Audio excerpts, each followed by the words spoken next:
বরাবরই আমার মায়ের হাতের রান্নাটা খুবই দারুণ আর খুবই টেস্টি, জানেন তো, যা রান্না করে তাই যেন এত টেস্টি হয় বুঝেই পাই না। হয়তো মা ঠাকুমারা রান্না করলে এরকমই টেস্ট আপনিতেই বেড়ে যায়।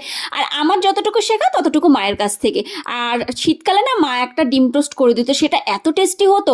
তো যখন স্কুলে যেতাম না, প্রায় এই ডিম টোস্ট আমরা নিয়ে যেতামই, আমি আর আমার বোন। মানে আমাদের দুজনের ভেতরে না মারামারি হতো যে কে বেশিটা নেবে। তো বরাবরই আমি একটু বেশি ভাগটা পেতাম, যেহেতু আমি বড় ওই কারণে।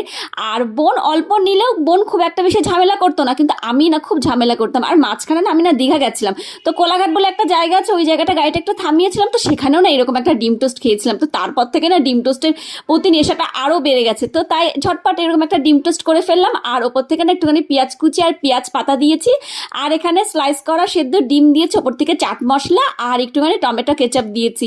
তবে সেই পুরোনো দিনের কথাটা মনে পড়ে গেল। আর মায়ের হাতের টেস্টটা একটু অন্যরকমই হয়, যতই আমি চেষ্টা করি না কিন্তু ওই রকম হয় না। কিন্তু যতটা পেরেছি ততটা আপনাদের সাথে শেয়ার করলাম। কেমন